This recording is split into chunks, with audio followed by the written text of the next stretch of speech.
Hello नमस्कार दोस्तों, उम्मीद है आप सभी लोग अच्छे होंगे, बहुत बढ़िया होंगे आप सभी लोग। जैसा कि हम लोग 3.0 के लिए बीपीएससी का जो टीचर का एग्ज़ाम होने जा रहा है जून में, 3.0 के लिए हम लोग इंडिया नेशनल मूवमेंट पढ़ने वाले हैं। और यहाँ से एक भी प्रश्न आपका नहीं छूटने वाला है, एक भी प्रश्न नहीं छूटेगा। आपको एनसीईआरटी और एससीईआरटी का निचोड़ भी रहेगा, और साथ ही साथ जहाँ से प्रश्न बनते हैं जो बार बार पूछे जाते हैं, हम लोग वहाँ भी बात करेंगे, है ना। तो आज का जो टॉपिक हमारा हो जाता है इंडिया नेशनल मूवमेंट हो जाएगा, और पूरा क्लास हम लोग इसको पढ़ेंगे, और बहुत इम्पॉर्टेंट टॉपिक है आपके लिए। जैसे आप थंबनेल पे भी देख रहे होंगे, बीपीएससी 3.0 री एग्ज़ाम, है ना। और हम लोग भारतीय राष्ट्रीय आंदोलन पढ़ेंगे, भारतीय राष्ट्रीय आंदोलन पढ़ेंगे, और हम आपको खास करके वहीं फोकस कराएंगे जहां से प्रश्न पूछे जाते हैं, है ना। जहां से प्रश्न बार बार पूछे जाते हैं, बीपीएससी के द्वारा जितने भी प्रश्न पूछे गए हैं यहीं से पूछे गए हैं। और उम्मीद हम करते हैं कि अगर आप सही तरीके से पढ़ते हैं तो आप बिल्कुल यहाँ से प्रश्न जब भी पूछेगा तो आप बना लीजिएगा। तो चलिए हम लोग शुरुआत करते हैं, है ना। इंडिया नेशनल मूवमेंट हमारा हो जाता है, इंडिया नेशनल मूवमेंट हो जाता है। देखिए थोड़ा सा पहले समझिए, जब 1857 की क्रांति जब ख़त्म हो गया, समाप्त हो गया, तो 1885 में कांग्रेस की स्थापना होने के साथ ही राष्ट्रीय आंदोलन का भी प्रारंभ हो जाता है। अगर हम लोग देखें तो अध्ययन की सुविधा के हिसाब से हम लोगों ने इसको 3 भागों में बांट करके देखेंगे। तो सबसे पहले हम लोग देखें यहाँ पे राष्ट्रीय आंदोलन जो हमारा हो जाता है ना। यहाँ देखिए ये हो जाएगा राष्ट्रीय आंदोलन, है ना। राष्ट्रीय आंदोलन हो जाएगा, इसको हम लोग 3 भागों में बांट कर देखेंगे, है ना। 3 भागों में बांट कर हम लोग देखेंगे, और यहीं से प्रश्न पूछा जाता है, यहीं से प्रश्न पूछा जाएगा आपका। सबसे पहले हम लोग देखेंगे यहाँ से, जिसको हम लोग नरमपंथी कहते हैं, है ना। नरमपंथी काल के नाम से भी हम लोग जानते हैं। अगर हम लोग कालखंडों की बात करें तो 1885 से लेकर के 1905 के बीच के काल को हम लोग नरमपंथी काल कहते हैं, है ना। इसका काल हो जाएगा 1885 से लेकर के, है ना, 1905 का जो कालखंड है इसी के अंतर्गत आता है, इसी को हम लोग नरमपंथी कहते हैं। 1885 में कांग्रेस की स्थापना होती है, 1905 में बंगाल का विभाजन हो जाता है ना। दूसरा जो कालखंड हमारा हो जाएगा यहाँ पे, जिसको हम लोग उग्र, है ना, जिसको हम लोग उग्रवादी भी बोलते हैं, ठीक है, जिसको हम लोग गर्मपंथी भी बोलते हैं, जिसको हम लोग गर्मपंथी बोलते हैं, ठीक है। और इस कालखंड को हम लोग 1905 से लेकर के 1918 के बीच में ही रखते हैं, ठीक है। 1905 से लेकर के 1918 के बीच के काल को हम लोग उग्रवादी काल बोले, है ना, या गर्मपंथी काल बोले, ये सेम टू सेम ही हो जाता है, ठीक है। उसके बाद जो हमारा इम्पोर्टेंट है तीसरा जो काल है, जिसको हम लोग गांधी युग के नाम से जानते हैं, है ना, जिसको हम लोग गांधी युग के नाम से जानते हैं। महात्मा गांधी का राजनीति में, यानी कि भारतीय राजनीति में प्रवेश सक्रिय रूप से 1919 में माना जाता है। इसीलिए 1919 से लेकर के 1947 कहिए या 1900, है ना, 1950 कहिए, ठीक है, ये हमारा हो जाता है। यानी कि 1950 तक या 1947-48 तक अगर हम 48 तक देखें, ठीक है, तो इस काल को हम लोग गांधी युग के नाम से जानते हैं। इस तरीके से हम लोगों ने राष्ट्रीय आंदोलन को पढ़ने के, यानी कि अध्ययन की सुविधा के हिसाब से हम लोगों ने इसे 3 भागों में बांट करके समझा। अब हम लोग शुरुआत करेंगे 1885 से लेकर के 1905 का, है ना। सबसे पहले हम लोग नरमपंथी काल को देखेंगे, और उसमें हम लोग देखेंगे कांग्रेस के बारे में, क्योंकि कांग्रेस से सबसे ज़्यादा सवाल पूछा जाता है, सबसे ज़्यादा सवाल पूछा जाता है कांग्रेस से। और कांग्रेस से हम लोग इस तरह पढ़ेंगे जैसे अधिवेशन से सबसे ज़्यादा सवाल पूछे जाते हैं। हम मुख्य अधिवेशन की यहाँ पे चर्चा करने वाले हैं, जहाँ से बार बार प्रश्न पूछे जाते हैं, और प्रश्न आपका न छूटे, इसीलिए ज़रूरी है कि आप सही तरीके से और सटीक तरीके से पढ़िए, ठीक है। तो सबसे पहले हम लोग देखेंगे यहाँ पे 1885 में, है ना, 1885 में कांग्रेस के बारे में हम लोग सबसे पहले पढ़ेंगे, जहाँ से प्रश्न पूछा जाता है। ठीक है, देखिएगा 1857 की जब क्रांति समाप्त हो गई तो बहुत सारे नए नए संगठन बने, बहुत सारा क्षेत्रीय संस्थाओं का स्थापना हुआ, बहुत सारे, यानी कांग्रेस के पहले अगर हम लोग देखेंगे तो बहुत सारे ऐसे संस्था थे जो क्षेत्रीय लेवल पे काम कर रहा था, लेकिन सबका उद्देश्य था राष्ट्रीय भावना को जागृत करना। सबका उद्देश्य था राष्ट्रीय आंदोलन, यानी कि कह सकते हैं कि सबका जो उद्देश्य था एक ही था, लेकिन ये जितने भी क्षेत्रीय जो पार्टियां थी, जो संगठन था, वो अपने उद्देश्यों को प्राप्त नहीं कर पाया, सफल नहीं हो पाया, जिसके वजह से एक आवश्यकता पड़ी, अखिल भारतीय एक संगठन की ज़रूरत पड़ी, जिसका नाम हम लोग कांग्रेस के रूप में जानते हैं, और यहीं कांग्रेस की स्थापना होता है। अगर हम लोग कांग्रेस की बात करें तो कांग्रेस जो है यह एक लैटिन शब्द हो जाता है ना। कांग्रेस जो है यह एक लैटिन शब्द हो जाएगा, यह एक लैटिन शब्द हो जाएगा, है ना। अगर हम लोग यहाँ पे बात करें तो उत्तरी अमेरिका से इसे हम लोग लिए हैं कांग्रेस को, और कांग्रेस का जो अर्थ होता है वो होता है लोगों का समूह। हो सकता है आपसे कभी कभी पूछ सके, है ना, ये होता है लोगों का समूह, लोगों का समूह होता है कांग्रेस का। जो तादात्म्य है, जो आशय है, जो अर्थ है, वो हो जाएगा लोगों का समूह। अगर हम लोग नॉर्थ अमेरिका के, है ना, नॉर्थ अमेरिका के संसद को अगर देखेंगे तो उसी को हम लोग कांग्रेस भी कहते हैं यहाँ पे। ठीक है, कांग्रेस भी कहते हैं।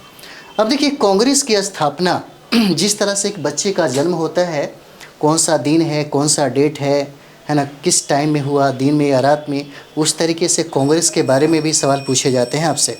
ठीक है, तो कांग्रेस की जो उत्पत्ति हुआ, जो जन्म हुआ, वो हो जाता है, अगर हम लोग जन्म की यहाँ पे बात करें, है ना, अगर हम लोग यहाँ पे जन्म की बात करते हैं तो कांग्रेस का जन्म हो जाता है ना। यहाँ पे देखिए कांग्रेस का जन्म ये होगा 28 दिसंबर, है ना, 28 दिसंबर, याद रखिएगा, पूछा जाता है 28 दिसंबर 1885 ईस्वी को इसका जन्म होता है। जन्म कब हुआ? 28 दिसंबर 1885 ईस्वी को जन्म होता है ना। और यह दिन जो रहता है इस समय, यह दिन रविवार का दिन होता है, रविवार का, है ना, रविवार का दिन है, और 12 बजे दिन में इसका जन्म होता है। ठीक है, 12 बजे दिन में इसका जन्म होता है। ठीक है, इसका स्थापना जो है, स्थापना की हम लोग बात करें तो 28 दिसंबर 1885 को कांग्रेस का जन्म हुआ, है ना। कब? तो 28 दिसंबर 1885 को कांग्रेस का जन्म हुआ। इसीलिए आप देखिएगा, इसीलिए साल के अंतिम समय में हमेशा अधिवेशन होता है ना, दिसंबर, नवंबर, दिसंबर में ही हमेशा अधिवेशन होता है कांग्रेस का। तो कांग्रेस का जन्म 28 दिसंबर 1885 को रविवार के दिन 12 बजे हुआ, है ना। और यह कहाँ हुआ? अगर हम लोग स्थान की बात करें यहाँ पे, तो ये देखिए स्थान जो है आपका, स्थान ये हो जाता है बॉम्बे का, है ना, ये बॉम्बे का स्थान हो जाएगा। और जगह है गोकुल दास, है ना, याद ही रखिए, गोकुल दास तेजपाल संस्कृत विद्यालय, है ना, संस्कृत विद्यालय में इसका जन्म होता है। ये बॉम्बे के गोकुलदास तेजपाल संस्कृत विद्यालय में इसका स्थापना होता है। जगह भी कभी कभी पूछा जा सकता है, कहाँ? तो बॉम्बे में। हालांकि अगर देखा जाए तो इसकी स्थापना पूना में होने वाली थी, है ना, इसकी स्थापना कहाँ? तो पूना में होने वाली थी, लेकिन वहाँ हैजा फैल जाने के कारण क्या हुआ? उसको परिवर्तित कर दिया गया। ठीक है, तो सबसे पहले होने वाला कहाँ था? पूना में, लेकिन वहाँ पे हैजा फैल जाने के कारण वहाँ से बॉम्बे में इसका स्थापना हुआ, गोकुलदास तेजपाल संस्कृत विद्यालय में। ठीक है, इतना याद रहेगा। और इसी समय देखिएगा 1885 ईस्वी में, है ना, सबसे पहला जो कांग्रेस का अधिवेशन हुआ, सबसे पहले कांग्रेस का जो अधिवेशन होता है, पहला देख लीजिए, वो हो जाता है बम्बई में, है ना। बम्बई में इसका अधिवेशन होता है पहला 1885 में जो कांग्रेस का अधिवेशन है ना, वो बम्बई में होता है। और यहाँ के जो अध्यक्ष हैं वो WC बनर्जी हो जाते हैं, है ना, WC बनर्जी हो जाएंगे, WC बनर्जी हो जाते हैं। और यहीं पे इसी पहला अधिवेशन में मात्र 72 लोग ही शामिल थे, 72 लोग शामिल थे। ठीक है, कभी कभी सवाल पूछा जा सकता है कि सबसे ज़्यादा कहाँ के थे, है ना, पंजाब के कितने थे, बिहार के कितने थे, यूपी के कितने थे, बंगाल के कितने थे, कभी कभी ऐसे भी सवाल पूछे जा सकते हैं आपसे। तो यहाँ देखिएगा बम्बई का जो सदस्य यहाँ पे था, अगर हम लोग बात करें यहाँ पे, तो बम्बई का जो सदस्य था उनकी संख्या यहाँ पे 38 थी। यानी कि पहला जो अधिवेशन था उसमें सबसे ज़्यादा सदस्य जो शामिल थे वो बम्बई से ही शामिल थे। उसके बाद मद्रास से शामिल होने वाले सदस्यों की संख्या 21 था। मद्रास से 21 लोग यहाँ पे शामिल हुए थे, है ना। और बंगाल से मात्र 3 ही लोग शामिल थे। अगर हम लोग यहाँ पे देखेंगे बंगाल से, तो बंगाल से मात्र 3 ही लोग शामिल थे। सबसे ज़्यादा जो लोग शामिल था वो था कहाँ से, बम्बई से। बम्बई के बाद मद्रास हो जाएगा, 21 हो जाता है। और यहाँ पे मद्रास से 21 हो जाएगा। और बंगाल से कितना हो जाता है, बंगाल से 3 हो जाएगा, है ना। और यूपी से 7 हो जाता है। उत्तर प्रदेश से लोगों की संख्या जो थी वो 7 हो जाएगा। और पंजाब से जो लोग प्रतिनिधि जो शामिल हुए थे, पंजाब से उनकी संख्या भी 3 थी। सबको काउंट करेंगे तो 72 हो जाएगा। सबको काउंट करिएगा तो कितना हो जाएगा, 72 हो जाता है ना। पहला अधिवेशन में सदस्यों की संख्या 72 था, जिसमें सबसे ज़्यादा प्रतिनिधि शामिल हुआ बम्बई का, 38 लोग इसमें शामिल हुए, क्योंकि बम्बई में ही इसका अधिवेशन हो रहा था, है ना। और यहाँ पे देखते हैं हम लोग मद्रास से 21 लोग शामिल हुए। और बंगाल से 3 लोग ही शामिल हुए। और यूपी से 7 लोग शामिल हुए। और यहाँ पंजाब की बात करें तो पंजाब से 3 लोग ही शामिल हुए।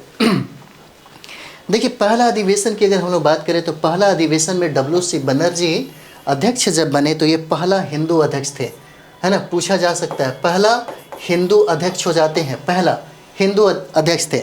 और कांग्रेस की स्थापना की अगर हम लोग बात करें, है ना, कांग्रेस की स्थापना की बात करें तो इसकी स्थापना A.O. ह्यूम के द्वारा किया गया, है ना। इसकी स्थापना जो है A.O. ह्यूम के द्वारा किया जाता है, A.O. है ना, A.O. ह्यूम के द्वारा इसका स्थापना किया जाता है, A.O. ह्यूम के द्वारा। और A.O. ह्यूम जो थे वो स्कॉटलैंड के निवासी थे। अगर हम लोग इनकी बात करें तो ये स्कॉटलैंड के निवासी थे, है ना, स्कॉटलैंड के निवासी थे, ठीक है। और A.O. ह्यूम को हम लोग, A.O. ह्यूम को कांग्रेस का पिता कहा जाता है। इन्हीं को हम लोग क्या कहते हैं, कांग्रेस का पिता कहते हैं। कांग्रेस का पिता कहा जाता है A.O. ह्यूम को, ठीक है। उसके बाद हर्मिट ऑफ शिमला भी A.O. ह्यूम को कहा जाता है। हर्मिट ऑफ शिमला भी, है ना, यहाँ पे देखते हैं हर्मिट ऑफ शिमला भी कहा जाता है। हर्मिट ऑफ शिमला भी A.O. ह्यूम को कहा जाता है, ठीक है। और यहाँ पे A.O. ह्यूम को शिमला का संत भी कहा जाता है। यहाँ पे शिमला का, है ना, यहाँ पे शिमला का संत भी कहा जाता है A.O. ह्यूम को, ठीक है। आगे भी हम लोग देखते हैं A.O. ह्यूम को शिमला का संत भी कहा जाता है। और A.O. ह्यूम को कांग्रेस का महासचिव, है ना, कांग्रेस का महासचिव कहा जाता है। पूछा जाता है प्रश्न, ये महासचिव कहा जाता है। और एक बात आपको बता दें, यहाँ पे अगर आप देखिएगा तो 1885 से लेकर के 1907 तक, यानी कि इतना लंबा टाइम तक ये एक छत्र महासचिव के रूप में ही काम किए। कौन, तो ह्यूम, A.O. ह्यूम, है ना। और इनका जो जीवनी, इनका जो आत्मकथा लिखा उसका नाम है बेंडर वर्न। ह्यूम का जो आत्मकथा लिखा, पूछा जाता है यह सवाल, आत्मकथा किसने लिखा, उसका नाम है बेंडर बर्न नाम है, बेंडर बर्न, है ना। और कहा जाता है ह्यूम के बारे में कि यह ब्रह्म विद्या के समर्थक थे। ह्यूम के बारे में कहा जाता है कि यह ब्रह्म विद्या के, है ना, ब्रह्म विद्या के प्रबल समर्थक थे, ठीक है, समर्थक थे। इतना से प्रश्न जब भी आएगा आप बना लीजिएगा, है ना। ह्यूम के बारे में जब भी प्रश्न अगर आता है तो आपसे छूटेगा नहीं, निश्चित तौर पे आपसे बन जाएगा। तो हम लोग यहाँ पे देखें ह्यूम के बारे में। और ह्यूम स्कॉटलैंड के निवासी होते हैं और ब्रिटिश हुकूमत के समय में सिविल सर्वेंट के रूप में यहाँ पे आकर के काम करते हैं, लेकिन बाद में वो पद से मतलब समझिए कि जब उनका टाइम ख़त्म हो जाता है तो यहाँ पे वो रहने लगते हैं। और सरकारी पद पे ना रहते हुए भी उन्होंने एक बहुत बड़ा संगठन का काम किया, है ना, बहुत बेहतर काम किया एवं उन्हीं की वजह से कांग्रेस का स्थापना भी होता है। तो यहाँ पे सबसे पहले हम लोग देखेंगे, हम लोगों ने पहला जैसे अधिवेशन की अगर बात करें तो सबसे पहला दूसरा तीसरा चौथा इतना अधिवेशन जो है याद रहना चाहिए। उसके बाद सबसे इम्पोर्टेंट ये है कि जितना भी अधिवेशन है जहाँ से प्रश्न पूछे जाते हैं, जो VVI अधिवेशन है उसमें क्या क्या काम हुआ, कांग्रेस ने क्या क्या काम किया, उसके बारे में भी जानकारी रखना ज़रूरी है, क्योंकि प्रश्न वहीं से बनता है। अब इसके बाद जो हम लोग कर रहे हैं यहीं से प्रश्न बनेगा। जैसे हम लोगों ने पहला अधिवेशन के बारे में चर्चा कर लिया, अब हम लोग दूसरा अधिवेशन देखेंगे कि दूसरा अधिवेशन जो है हमारा दूसरा अधिवेशन दिखेगा यहाँ पे 1886 ईस्वी में होता है ना, और यह होता है कलकत्ता अधिवेशन। ठीक है, 1886 में कलकत्ता अधिवेशन होता है। ठीक है, और इसके अध्यक्ष जो हैं वह दादा भाई नौरोजी हो जाते हैं, है ना। यहाँ पे होते हैं दादा भाई नौरोजी हो जाते हैं, है ना। नौरोजी क्या है, इसके अध्यक्ष हैं। किसके? 1886 में कलकत्ता का अधिवेशन हुआ था, है ना। कलकत्ता अधिवेशन हुआ था 1886 में। ठीक है, और उसके अध्यक्ष थे दादा भाई नौरोजी, और यह प्रथम पारसी व्यक्ति थे, ये इंपॉर्टेंट है, जिन्हें कांग्रेस का अध्यक्ष बनने का अवसर मिला। ठीक है, तो ये हो जाता है, ये हमारा दूसरा हो जाता है, दूसरा कांग्रेस का अधिवेशन है। उसके बाद जो तीसरा इंपॉर्टेंट है आपके लिए, जो तीसरा इंपॉर्टेंट है वो हो जाता है 1800, पेन चेंज किया जाए, 1800 है ना 1867 का मद्रास अधिवेशन, है ना। ये हो जाता है मद्रास अधिवेशन, और इसके जो अध्यक्ष हैं बदरुद्दीन तैयब जी होते हैं, बदरुद्दीन तैयब जी हैं। ठीक है, यहाँ पे हो जाएंगे बदरुद्दीन, है ना, बदरुद्दीन तैयब जी हो जाते हैं। ठीक है, बदरुद्दीन तैयब जी हो जाते हैं 1887 में यहाँ पे अधिवेशन जो होता है मद्रास का अधिवेशन है, पूछा जाता है, जिसकी अध्यक्षता बदरुद्दीन तैयब जी थे, और ये पहला मुस्लिम अध्यक्ष बनते हैं, है ना। ये पहला जो है यह मुस्लिम अध्यक्ष बनते हैं, यहाँ पे पूछा जाता है ना। और तीसरा जो हम लोग यहाँ पे देखने वाले हैं, तीसरा हमारा जो है 1888 का अधिवेशन है ना। 1888 का अधिवेशन हो जाता है, 1888 का अधिवेशन ज़्यादा लगने लगेगा, है ना। 1888 का अधिवेशन है, फैन का स्पीड ज़्यादा है। 1888 का जो अधिवेशन है यहाँ पे, है ना, यह अधिवेशन आपको होता है मद्रास का अधिवेशन। ठीक है, सॉरी 1888 में आपका ये इलाहाबाद का अधिवेशन होता है ना। इलाहाबाद का अधिवेशन है यहाँ पे 1, 2, 3, और ये हमारा चौथा है। 1888 का जो अधिवेशन हुआ वह मद्रास में, इलाहाबाद में हुआ, बार बार मद्रास याद, है ना। तो 1888 में इलाहाबाद का अधिवेशन होता है, और ये हमारा चौथा अधिवेशन है ना। और यहाँ के जो अध्यक्ष बनाए गए, एक अंग्रेज को बनाया जाता है जिसका नाम है जॉर्ज यूले, है ना, जिसका नाम है जॉर्ज यूले, नाम है इनका, है ना। और ये पहला अंग्रेज है ये, इसलिए इम्पोर्टेंट है आपके लिए। ठीक है, पहला में हम लोगों ने देखा 1885 में WC बनर्जी बनते हैं और पहला हिंदू अध्यक्ष बनते हैं। दूसरा में हम लोग देखेंगे 1886 में जो हुआ कलकत्ता का अधिवेशन, और यहाँ पे अगर देखेंगे नौरोजी साहब 3 बार बनते हैं कांग्रेस का अध्यक्ष, है ना। और कलकत्ता का अधिवेशन होता है जिसकी अध्यक्षता दादा भाई नौरोजी करते हैं, और पहला पारसी व्यक्ति है ये। उसके बाद 1887 में मद्रास का अधिवेशन होता है जिसकी अध्यक्षता बदरुद्दीन तैयब जी करते हैं, और यह पहला मुस्लिम अध्यक्ष होते हैं। उसके बाद 1888 में इलाहाबाद का अधिवेशन होता है जिसकी अध्यक्षता जॉर्ज यूले करते हैं। ठीक है, और ये प्रथम अंग्रेज अध्यक्ष बनते हैं, पहला अंग्रेज अध्यक्ष। ठीक है, उसके बाद हम लोग आते हैं जो इम्पोर्टेंट है हमारे लिए, बहुत इम्पोर्टेंट है। सबसे पहले हम लोग देखेंगे 1896 का, है ना। 1896 का जो अधिवेशन है ये आपके लिए बहुत इम्पोर्टेंट है, इसे याद रखना चाहिए, है ना। कब का? 1896 का। 1896 का अधिवेशन हुआ था कलकत्ता में, है ना। यह कलकत्ता में अधिवेशन होता है 1896 का। और यहाँ के जो अध्यक्ष थे, यहाँ के जो अध्यक्ष बनते हैं वो हो जाते हैं रहमतुल्ला सयानी, है ना। यहाँ पे बनते हैं रहमतुल्ला, है ना। रहमतुल्ला सयानी जो है यही अध्यक्ष बनते हैं। कब? 1896 में, है ना। 1896 में कलकत्ता अधिवेशन होता है जिसकी अध्यक्षता रहमतुल्ला सयानी करते हैं, ठीक है। इसमें क्या इंपॉर्टेंट है ये बहुत ज़रूरी है। इसी अधिवेशन में पहली बार वंदे मातरम गाया गया। इसी अधिवेशन में पहली बार वंदे मातरम गाया गया, है ना। इतना याद रहना चाहिए, वंदे मातरम, है ना। वंदे मातरम गाया गया, जिसकी रचनाकार जो है, जिसकी रचयिता है बंकिम चंद्र चटर्जी, है ना। इसी के रचनाकार हैं बंकिम चंद्र चटर्जी हैं। देखिए यहीं से ऐसे ही प्रश्न पूछे जाते हैं आपसे, ठीक है। 1896 में जो अधिवेशन हुआ, 1896 में, वो हो जाता है कलकत्ता अधिवेशन, ठीक है। और कलकत्ता अधिवेशन की अध्यक्षता रहमतुल्ला सयानी करते हैं। इसमें पूछा जा सकता है कि कौन सा अधिवेशन है जिसमें पहली बार वंदे मातरम गाया गया, तो वहीं कलकत्ता अधिवेशन 1896 हो जाता है, जिसकी अध्यक्षता रहमतुल्ला सयानी करते हैं, है ना। ये इम्पोर्टेंट है। उसके बाद हम लोग देखेंगे 1906 अधिवेशन, है ना। 1906 का अधिवेशन जो है, तो 1906 का अधिवेशन जो है वो कलकत्ता अधिवेशन होता है।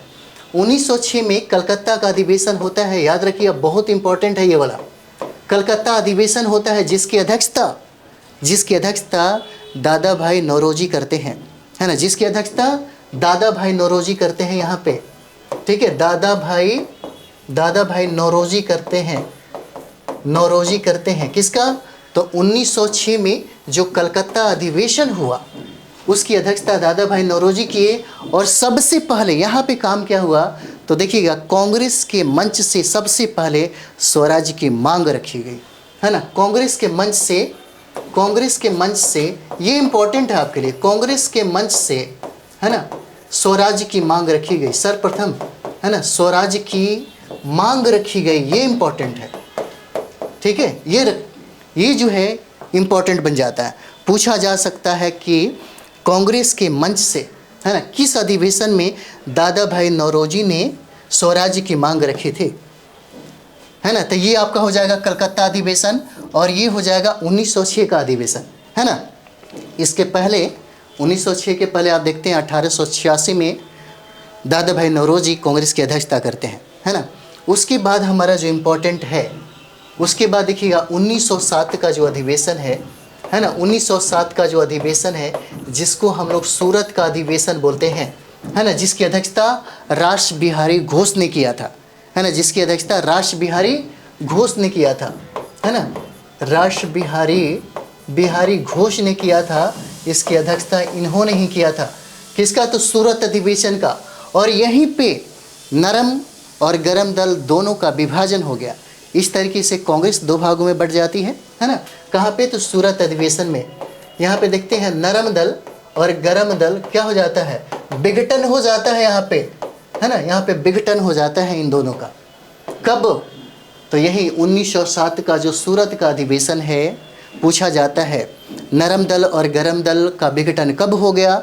तो यही सूरत अधिवेशन है, सूरत अधिवेशन में हो जाता है। और यह सूरत अधिवेशन 1907 में होती है ना। और इसी समय इसकी अध्यक्षता रास बिहारी घोष ने किया था, ठीक है। और इसी समय कांग्रेस में फूट डल गया और उसके बाद कांग्रेस में नरम दल और गरम दल का विभाजन हो जाता है, दोनों अलग हो जाते हैं, ठीक है। उसके बाद जो इम्पोर्टेंट है हमारा 1911 का, है ना।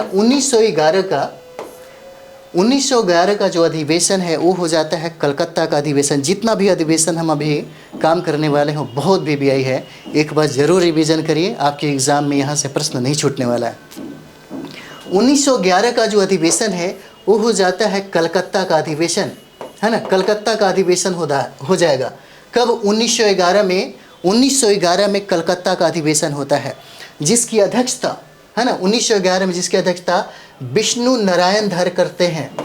विष्णु नारायण, है ना, विष्णु नारायण धर जो है यही इसकी अध्यक्षता करते हैं, विष्णु नारायण धर, है ना।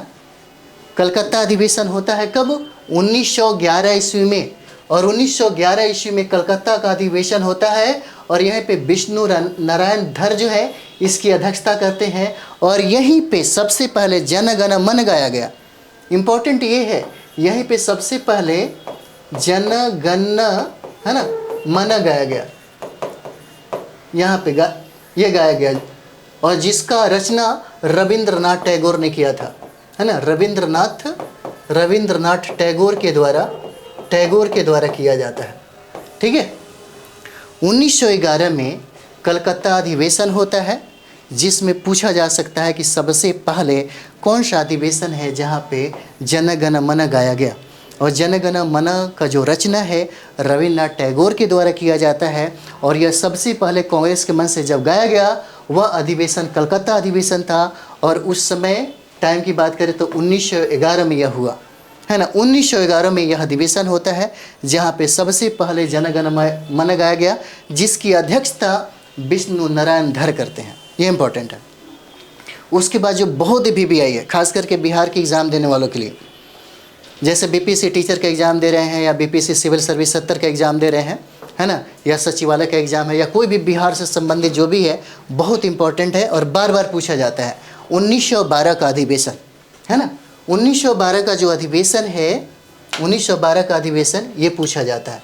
जैसे यहाँ पे देखिए 1912 का अधिवेशन है वह बिहार में होता है ना, वह अधिवेशन है बिहार में होता है, और बिहार के यानी कि पटना के बांकीपुर में होता है ना, पटना के बांकीपुर में होता है। बहुत इंपॉर्टेंट है यह, बहुत बार पूछा गया, बांकीपुर में होता है ना। और यहाँ पे इसकी अध्यक्षता राम नारायण माधोलकर करते हैं, ये इंपॉर्टेंट है। राम नारायण, है ना, राम नारायण माधोलकर करते हैं, माधोलकर, है ना, माधोलकर करते हैं इसकी अध्यक्षता। 1912 में बिहार में पहली बार कांग्रेस का अधिवेशन होता है पटना के बांकीपुर में, है ना, जिसकी अध्यक्षता पूछा जा सकता है राम नारायण माधोलकर करते हैं, ठीक है, राम नारायण माधोलकर करते हैं, ये बहुत इंपॉर्टेंट है। चलिए आगे हम लोग देखते हैं, है ना। उसके बाद हम लोग देखेंगे 1916 का अधिवेशन जो बार बार पूछा जाता है आपसे, 1916 का अधिवेशन जो बार बार पूछा जाता है ना। 1916 का अधिवेशन ये हुआ था लखनऊ में, ठीक है, यह होता है आपका लखनऊ में होता है, लखनऊ में होता है, इसलिए हम लोग लखनऊ अधिवेशन के नाम से भी यहाँ पे जानते हैं 1916 में। और इसके जो अध्यक्ष थे अंबिका चरण मजूमदार हो जाते हैं, है ना। इसके जो अध्यक्ष थे आपके अंबिका चरण, है ना, अंबिका चरण मजूमदार हो जाते हैं, ठीक है, मजूमदार हैं इसके अध्यक्ष 1916 में। और 1916 में ही चंपारण के एक किसान हैं जिनका नाम है राजकुमार शुक्ल, यहाँ पे वो शामिल होते हैं और यहीं पे गांधी जी से मुलाकात होती है, और गांधी जी को चंपारण आने का न्योता राजकुमार शुक्ल के द्वारा दिया जाता है। इसी अधिवेशन में मुलाकात होती है उनकी, ठीक है। और यहीं पे जो सबसे मोस्ट इम्पॉर्टेंट है, यहीं पे नरम और गरम दल का विलय हो जाता है, दोनों फिर से एक बार साथ हो जाते हैं। यहीं लखनऊ अधिवेशन में फिर से नरम दल जो है ना, नरम दल जो है, नरम और गरम दल जो है यहाँ पे, है ना, गरम दल, दोनों क्या हो जाते हैं, दोनों का विलय हो जाता है, दोनों फिर से एक साथ आ जाते हैं। और यहीं पे मुस्लिम लीग और कांग्रेस में समझौता हो जाता है ना। एक और काम भी होता है यहाँ पे मुस्लिम लीग और कांग्रेस का, प्लस में देख लीजिए कांग्रेस का जो है, कांग्रेस के साथ क्या होता है, समझौता हो जाता है। यह इम्पॉर्टेंट है, बहुत इम्पॉर्टेंट है, इसे याद रखना होगा, है ना, इसे याद रखना होगा आपको, ठीक है। 1916 का जो अधिवेशन हुआ, और इसीलिए हम लोग इस अधिवेशन को क्या कहते हैं, लखनऊ अधिवेशन के नाम से भी जानते हैं। लखनऊ अधिवेशन 1916 में हुआ लखनऊ में, जिसकी अध्यक्षता अंबिका चरण मजूमदार करते हैं, बहुत इंपॉर्टेंट है। और यहीं पे नरम दल और गरम दल जो है फिर से दोनों एक साथ हो जाते हैं। और यहीं पे एक और काम हो जाता है, कांग्रेस समझौता कर लेता है मुस्लिम लीग के साथ, जिसका खमियाजा बाद में पाकिस्तान के रूप में हमको देखने को मिलता है ना। यहीं पे होता है 1916 का, ये बहुत इंपॉर्टेंट है। और यहीं पे 1916 में ही महात्मा गांधी का मुलाकात कहाँ पे होता है ना। यहाँ पे राजकुमार शुक्ल जो हैं, ये चंपारण के बहुत ही यानी कि दिग्गज कह सकते हैं किसान नेता थे, जिन्होंने अपनी पूरी जायदाद जमींदारी सब कुछ बर्बाद कर दिया किसानों के हित में। और यहीं पे राजकुमार शुक्ल न्योता देते हैं महात्मा गांधी को कि आप चंपारण आइए। और महात्मा गांधी 1917 में चंपारण पहुंचते हैं और इनका चंपारण सत्याग्रह सफल रहता है। ठीक है, चलिए आगे हम लोग देखेंगे। यहाँ पे 1917 का अधिवेशन जो बहुत इंपॉर्टेंट है, 1917 का अधिवेशन है। और 1917 का अधिवेशन जो है यह कलकत्ता अधिवेशन होता है। ठीक है, 1917 का अधिवेशन यह कलकत्ता का अधिवेशन होता है। यहाँ पे कलकत्ता अधिवेशन बहुत इंपॉर्टेंट है। और यहीं पे इसकी जो अध्यक्षता बनते हैं वह एनी बेसेंट हो जाती है ना। यहाँ पे अध्यक्षता एनी बेसेंट होती है, जो पहली महिला अध्यक्ष हैं, है ना, पहली महिला अध्यक्ष होती हैं। ये बार बार सवाल पूछा जाता है। 1917 का जो अधिवेशन हुआ और यह अधिवेशन कलकत्ता में हुआ, पूछा जा सकता है कलकत्ता अधिवेशन की अध्यक्षता किसने किया, तो एनी बेसेंट ने किया। और ये प्रथम महिला है जिनको कांग्रेस का अध्यक्ष बनने का अवसर मिला। कभी कभी ये भी सवाल आपसे पूछा जाता है कि सबसे पहली कांग्रेस की बनने वाली महिला अध्यक्ष कौन हो जाती हैं, तो एनी बेसेंट हो जाती हैं। जब सवाल आपसे पूछा जा सकता है कि प्रथम भारतीय महिला अध्यक्ष कौन बनी, तो ये सरोजनी नायडू हो जाती हैं, जो हम लोग बाद में इसको करेंगे। तो 1917 में जो अध्यक्ष बनी एनी बेसेंट, वह भारत की, है ना, कांग्रेस की पहली महिला हो जाती हैं। और यह कलकत्ता अधिवेशन होता है 1917 का। उसके बाद हम लोग देखेंगे यहाँ पे, उसके बाद देखिए 1918 का अधिवेशन, है ना। 1918 का अधिवेशन बहुत इंपॉर्टेंट है आपके लिए। 1918 का जो अधिवेशन है, यह अधिवेशन आपका हो जाता है अहमदाबाद का, है ना। अहमदाबाद का अधिवेशन है, ये बहुत इंपॉर्टेंट है आपके लिए, अहमदाबाद का, है ना। और यहीं पे देखिएगा अहमदाबाद में जो अध्यक्ष इसके बनाया गया यहाँ का, इनका नाम था मदन मोहन मालवीय, है ना। ये होते हैं मदन मोहन, है ना, मालवीय हो जाते हैं, मालवीय। हालांकि अगर यहाँ पे एक चीज़ और भी देखेंगे, है ना, अहमदाबाद में अगर देखेंगे तो यहाँ पे देखिएगा, यहाँ पे जो घोषणा किया गया था अध्यक्ष बनने का, वो हो जाते हैं तिलक को यहाँ पे अध्यक्ष बनाने की घोषणा कर दिया गया था। लेकिन वैलेंटाइन सिरोल ने इनको अशांति का जनक कहा, जिसके वजह से मानहानि का मुकदमा ठोक दिया और ये चले गए ब्रिटेन, है ना। जिसके वजह से 1918 का जो अहमदाबाद का अधिवेशन हुआ, उसकी अध्यक्षता मदन मोहन मालवीय को करना पड़ा। ठीक है, चलिए आगे हम लोग देखेंगे। यहाँ पे 1922 का अधिवेशन बहुत इंपॉर्टेंट है आपके लिए। 1922 का जो अधिवेशन है, 1922 का अधिवेशन है बिहार के जो विद्यार्थी हैं 3.0 के लिए, 4.0 के लिए, और बीपीसी जो सिविल सर्विस 70 के लिए जो है, ये बहुत इंपॉर्टेंट हो जाता है। 1922 का जो अधिवेशन है, यह दूसरा बार बिहार में होता है ना। दूसरा बार ये बिहार में होता है और बिहार के गया में यह होता है अधिवेशन 1922 का। 1922 का जो अधिवेशन होता है, वह अधिवेशन आपको गया में होता है ना। गया में अधिवेशन होता है, जिसकी अध्यक्षता CR दास कर रहे हैं, है ना। और CR दास को देश बंधु कहा जाता है, CR दास को देश बंधु कहा जाता है ना, देश बंधु कहा जाता है। और देश बंधु महात्मा गांधी ने ये उपाधि इनको दिया था, है ना। महात्मा गांधी ने यह उपाधि इनको दिया था। 1922 का 1912 का अधिवेशन याद रखिएगा। 1912 का जो बांकीपुर में हुआ, ये इंपॉर्टेंट है बिहार के लिए। और 1922 का जो अधिवेशन है, वो बिहार के गया में होता है, जिसकी अध्यक्षता CR दास ने किया, है ना, जिसकी अध्यक्षता सी.आर. दास ने किया और सी.आर. दास को देश बंधु कहा जाता है और देश बंधु की जो उपाधि है महात्मा गांधी के द्वारा दिया गया। ठीक है, चलिए आगे बढ़ते हैं हम लोग, आगे बढ़ा जाए।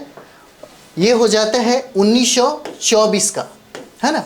1922 का देखिए, जो इम्पोर्टेंट है वहीं पढ़िए, टाइम कम है ना। जो इम्पोर्टेंट है, जो बार बार पूछा जाता है, इससे बाहर पूछेगा ही नहीं।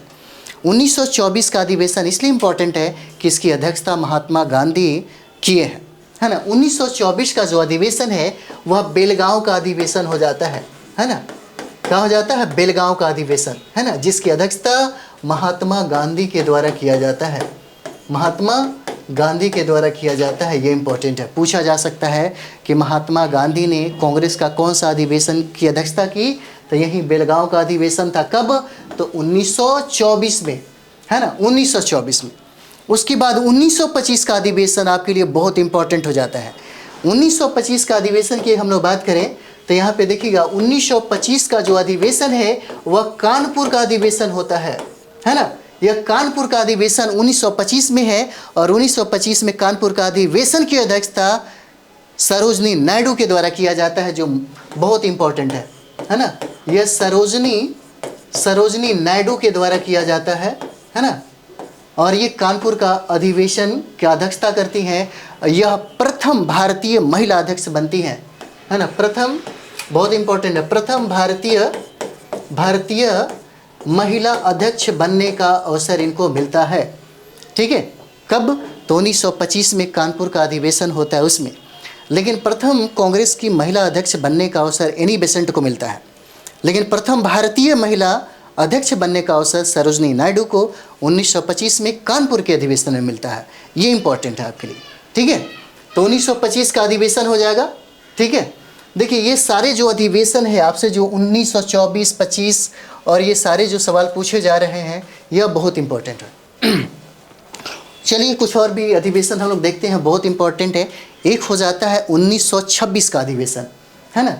एक अधिवेशन हमारा हो जाएगा 1926 का सारा जो है रिवाइज आप लोग कर लीजिए। यहाँ से प्रश्न बिल्कुल नहीं छूटना चाहिए। एक दो बार रिवाइज कर लेते हैं या कॉपी में लिखते जाइए किस अधिवेशन में क्या हुआ था, इससे आपको रिवाइज करने में भी टाइम मिलेगा, है ना। और सबसे ज़रूरी है कि यहाँ से आप देखिएगा 10-15 सालों में जितना भी मूल्यांकन करिए कांग्रेस से, इससे बाहर प्रश्न नहीं पूछा गया। तो 1926 का अधिवेशन हुआ।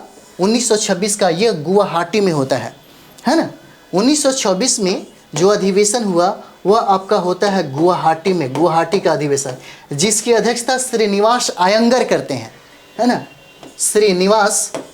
श्रीनिवास अयंगर करते हैं, इंपॉर्टेंट है, श्रीनिवास अयंगर करते हैं, अयंगर, है ना, अयंगर करते हैं। इसमें क्या इंपॉर्टेंट है ये जानना जरूरी है। अब यहाँ से आपको मिलेगा कि क्या क्या हुआ अधिवेशन में, डायरेक्ट यहीं से सवाल पूछा जाता है। 1926 में जो अधिवेशन हुआ, है ना, गुवाहाटी का अधिवेशन हुआ और इसी में सारे कांग्रेस को सदस्यों को खादी वस्त्र पहनना अनिवार्य कर दिया गया। इसी में खादी वस्त्र पहनना, है ना, खादी वस्त्र पहनना क्या किया गया? पहनना अनिवार्य बना दिया गया, है ना, अनिवार्य बना दिया गया गांधी के द्वारा। कब? 1926 का अधिवेशन कहाँ हुआ? गुवाहाटी का अधिवेशन होता है, जिसकी अध्यक्षता श्रीनिवास अयंगर करते हैं और इसी अधिवेशन में कांग्रेस के सदस्यों को खादी वस्त्र पहनना अनिवार्य हो जाता है। पानी दीजिएगा, पानी, है ना। खादी वस्त्र पहनना अनिवार्य हो जाता है। चलिए आगे हम लोग देखते हैं। उसके बाद हम लोग देखेंगे 1929 का अधिवेशन, जो बहुत इंपॉर्टेंट है ना। 1929 का जो अधिवेशन है बहुत इंपॉर्टेंट है आपके लिए।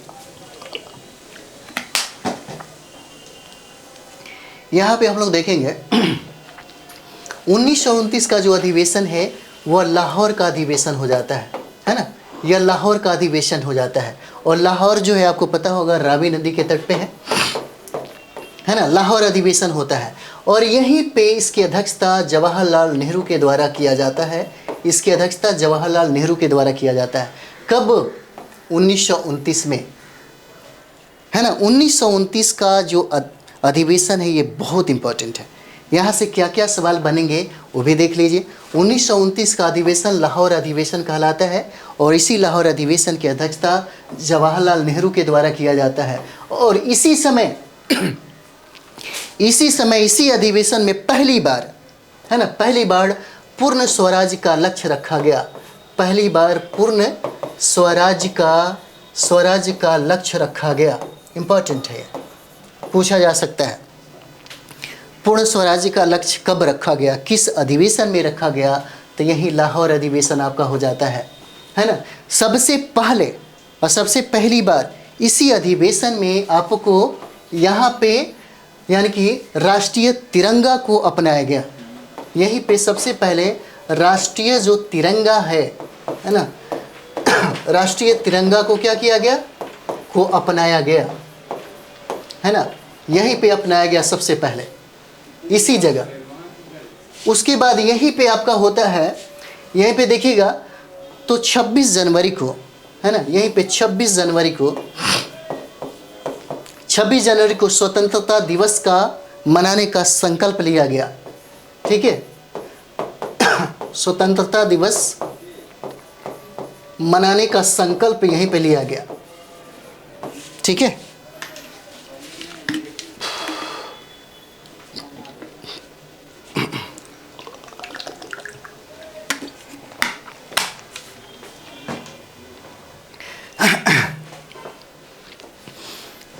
उन्नीस सौ 29 का जो अधिवेशन है बहुत इम्पोर्टेंट है। 1929 का अधिवेशन लाहौर अधिवेशन होता है जिसकी अध्यक्षता जवाहरलाल नेहरू करते हैं और यहीं पे पहली बार पूर्ण स्वराज का लक्ष्य रखा गया इसी अधिवेशन में। और यहीं पे इसी अधिवेशन में राष्ट्रीय तिरंगा को भी अपनाया गया और इसी समय 26 जनवरी को स्वतंत्रता दिवस मनाने का संकल्प लिया गया और इसी 26 जनवरी के दिन ही भारतीय संविधान को लागू किया गया, है ना, इसी 26 जनवरी के दिन। चलिए आगे हम लोग बढ़ते हैं जो इम्पोर्टेंट है आपके लिए, है ना। एक हो जाता है 1931 का अधिवेशन जो बहुत इम्पोर्टेंट है। 1931 का जो अधिवेशन है वह कराची में होता है ना। कराची का अधिवेशन हम लोग देखते हैं। ठीक है, यह कराची में होता है जिसे हम लोग कराची का अधिवेशन भी कहते हैं 1931 में। और 1931 में जो कराची का अधिवेशन है इसकी अध्यक्षता सरदार वल्लभ भाई पटेल करते हैं। बहुत इम्पोर्टेंट है यहाँ पे सरदार, है ना, सरदार वल्लभ भाई पटेल करते हैं, है ना। इसकी अध्यक्षता जो है सरदार वल्लभ भाई पटेल करते हैं और यहीं पे इसी अधिवेशन में फंडामेंटल राइट्स यानी कि मूल अधिकार की मांग रखी गई। ये बहुत इम्पोर्टेंट है ना। यहीं पे मूल अधिकार की, ठीक है, मूल अधिकार की मांग रखी गई। इसी अधिवेशन में मूल अधिकार की मांग रखी गई यहाँ पे। ठीक है, 1931 का अधिवेशन कराची अधिवेशन हो जाता है ना। कराची अधिवेशन है जिसकी अध्यक्षता सरदार वल्लभ भाई पटेल करते हैं और इसी कराची अधिवेशन में बहुत बार सवाल पूछा गया है कि किस अधिवेशन में मूल अधिकार की मांग रखी गई थी, किस अधिवेशन में फंडामेंटल जो राइट है उसका मांग रखा गया था। तो यही कराची अधिवेशन होता है। कब हुआ, 1931 में हुआ। इसकी अध्यक्षता किसने किया, तो सरदार वल्लभ भाई पटेल हो जाते हैं। दूसरा इंपॉर्टेंट है आपके लिए 1933 का कलकत्ता अधिवेशन, है ना। 1933 का कलकत्ता अधिवेशन है जिसकी अध्यक्षता यहाँ पे नलिनी सेन गुप्ता करती हैं। यहाँ पे देखिए नलिनी, है ना, नलिनी सेन गुप्ता करती हैं, गुप्ता। और एक चीज़ और भी बता दें, यह तीसरी महिला होती हैं, तीसरी महिला अध्यक्षता करने वाली हैं और यह भारतीय दूसरी महिला हो जाती हैं, है ना। भारतीय दूसरी महिला हो जाती हैं। ठीक है, भारतीय दूसरी महिला हो जाती हैं। तीसरी महिला की बात करें तो सबसे पहले एनी बेसेंट, सरोजिनी नायडू और तीसरा नलिनी सेन गुप्ता। लेकिन भारतीय की बात करें, है ना, तो भारतीय में दूसरा इसलिए कि पहला सरोजिनी नायडू और दूसरा ये नलिनी सेन गुप्ता हो जाती हैं। 1933 की अध्यक्षता ये कलकत्ता अधिवेशन है उसी का ये करती है। ठीक है, उसके बाद जो बहुत इम्पोर्टेंट आपके लिए है वो हो जाता है 1936 का अधिवेशन। ठीक है, 1936 का अधिवेशन है यह अधिवेशन लखनऊ अधिवेशन है ना। 1936 का अधिवेशन है, यह लखनऊ अधिवेशन है। और 1937 का भी अधिवेशन है, जिसको हम लोग फैजपुर का अधिवेशन कहते हैं, फैजपुर का अधिवेशन। और दोनों की अध्यक्षता जो है ना, दोनों की अध्यक्षता जवाहरलाल नेहरू के द्वारा किया जाता है। जवाहरलाल, है ना, जवाहरलाल नेहरू के द्वारा किया जाता है। यह इंपॉर्टेंट है आपके लिए। कौन? 1936 में लखनऊ का अधिवेशन और 1937 में फैजपुर का अधिवेशन। और दोनों की अध्यक्षता कौन करता है? दोनों की अध्यक्षता जवाहरलाल नेहरू करते हैं। ठीक है। चलिए आगे बढ़ा जाए हम लोग। इसी तरीके से हम लोग जितना भी इंडिया नेशनल मूवमेंट है, जो भी इम्पोर्टेंट पॉइंट हमारा बनता है उस पर हम लोग फोकस करते चलेंगे, ताकि हमारा कंप्लीट हो जाए, बढ़िया तरीके से हो जाए। 3.0 4.0 के लिए बिल्कुल आसान हो, है ना। जहाँ से प्रश्न बनता है वहीं से हम लोग बात करेंगे कि पढ़ने के लिए तो बहुत सारा चीज़ें हैं, लेकिन एग्ज़ाम में स्कोर करना ज़्यादा ज़रूरी है, जहाँ से रिजल्ट बनता है।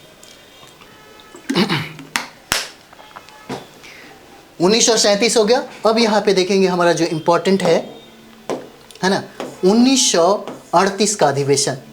1938 का अधिवेशन है, हरिपुरा का अधिवेशन होता है। 1938 में हरिपुरा का अधिवेशन होता है। यहाँ पे देखेंगे हम लोग, यह होता है हरिपुरा का अधिवेशन होता है। हरिपुरा जो है वह गुजरात में है ना। हरिपुरा कहाँ पे है? गुजरात में है। 1938 में, जिसकी अध्यक्षता सुभाष चंद्र बोस करते हैं, है ना। जिसका अध्यक्षता यहाँ पे देखेंगे सुभाष चंद्र बोस करते हैं। ठीक है, सुभाष चंद्र बोस करते हैं हरिपुरा अधिवेशन की अध्यक्षता। उसके बाद जो बहुत इंपॉर्टेंट है, जहाँ से प्रश्न बनते हैं, 1939 का अधिवेशन, है ना। 1939 का जो अधिवेशन है, 1939 का अधिवेशन, ये हो जाता है आपको त्रिपुरी अधिवेशन, है ना। यह आपका हो जाएगा त्रिपुरी अधिवेशन। और त्रिपुरी अधिवेशन कहाँ पे है? मध्य प्रदेश में है ना। 1939 में त्रिपुरी अधिवेशन होता है। और त्रिपुरी कहाँ पे? मध्य प्रदेश है। और इसकी अध्यक्षता भी सुभाष चंद्र बोस करते हैं। लेकिन यहाँ पे एक प्रॉब्लम हो जाता है, क्योंकि इस समय महात्मा गांधी की अगर बात करें तो महात्मा गांधी बहुत ही फेमस पर्सनालिटी होते हैं। क्योंकि कांग्रेस की अगर बात करें, 1919 में जब कांग्रेस में जब इनका प्रवेश होता है और जब कांग्रेस का नेतृत्व महात्मा गांधी के कंधे पे आ जाती है, तो यह जो कांग्रेस जो है, जो मात्र कुछ मुट्ठी भर लोगों के हाथों में सिमट के रह गई थी, उस कांग्रेस को आम जनता के सामने और आम जनता के हाथों में ला करके रखने वाले महात्मा गांधी ही थे। और महात्मा गांधी ने कांग्रेस का जो कद है जमीन से उठाकर आसमान में रखा था। इसीलिए कभी कभी महात्मा गांधी को कांग्रेस कहिए या कांग्रेस को महात्मा गांधी कहिए, दोनों में कोई फर्क नहीं है। और इस समय इन्होंने 1939 में जब त्रिपुरी का अधिवेशन हो रहा था, तब महात्मा गांधी ने अपने एक प्रतिनिधि को खड़ा किया था, जिसका नाम था पट्टाभी सीतारमैया। लेकिन यहाँ त्रिपुरी मध्य प्रदेश में सबसे ज़्यादा जो मतलब समझिए कि बोलबाला थी, वो बोलबाला थी सुभाष चंद्र बोस का। और सुभाष चंद्र बोस के खाते में ज़्यादा वोट गया, जिसके वजह से वो जीत गए। और जीतने के वजह से महात्मा गांधी यहाँ पे नाराज़ हो जाते हैं। तो महात्मा गांधी कहते हैं कि मैं तो एक ही मुट्ठी बालू से इस कांग्रेस से भी बड़ा संगठन खड़ा कर सकता हूँ। तो सुभाष चंद्र बोस को ऐसा लगा कि महात्मा गांधी को मतलब इस तरह से करना ठीक नहीं है, और अच्छा होगा कि हम त्याग पत्र ही दे दें, ताकि कम से कम ये समस्या पैदा ना हो। ठीक है, तो यहाँ पे वो क्या करते हैं, त्याग पत्र दे देते हैं। और इसकी अध्यक्षता राजेंद्र प्रसाद जो हैं उनको बनाया जाता है ना। राजेंद्र प्रसाद को इसकी अध्यक्षता बनने का अवसर मिलता है। ठीक है, कब? तो त्रिपुरी अधिवेशन में 1939 में।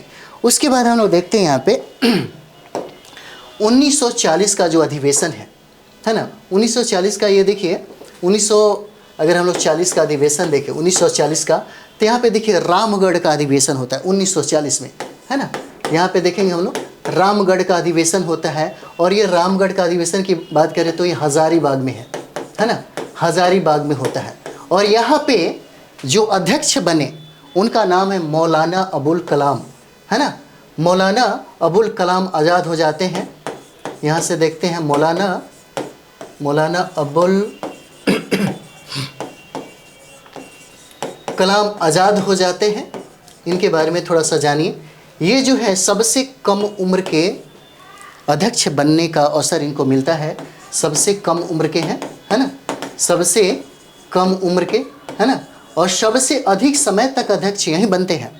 पूछा जा सकता है कि सबसे अधिक समय तक, है ना, सबसे अधिक समय तक अध्यक्ष बनने का, है ना, सबसे अधिक समय तक अध्यक्ष बनने का अवसर यही मौलाना अबुल कलाम आज़ाद को मिलता है, और सबसे कम उम्र में भी अध्यक्ष बनने का अवसर मौलाना अबुल कलाम आज़ाद को ही बनता है ना। कब बनते हैं? 1940 में रामगढ़ का अधिवेशन, है ना, और ये हजारीबाग में है। ठीक है। उसके बाद हम लोग यहाँ पे, उसके बाद मतलब समझिए कि बहुत इम्पोर्टेंट यहाँ तक था, बहुत ही ज़्यादा इम्पोर्टेंट यहाँ तक था। यहाँ से ही प्रश्न पूछे जाते हैं, और कुछ और भी पॉइंट हम लोग देख लें, है ना। जैसे में यहाँ पे अगर हम लोग बात करें तो 1990 में, है ना, कांग्रेस की पहली स्नातक जो प्रतिनिधित्व किया 1990 में, यहाँ पे 1990 हो जाता है। भारत की पहली जो स्नातक है, स्नातक, उनका नाम है कादम्बिनी गांगुली, है ना, कादम्बिनी गांगुली नाम इनका रहता है ना, गांगुली। ये इम्पोर्टेंट है, पूछा जा सकता है। उसके बाद यहाँ पे देखिएगा 1891 में कांग्रेस का एक और नाम था। 1891 में कांग्रेस का जो नाम था, है ना, उसका नाम था राष्ट्रीयता। ठीक है, राष्ट्रीयता नाम रख दिया गया। 1891 में कांग्रेस का जो नाम है राष्ट्रीयता रख दिया गया।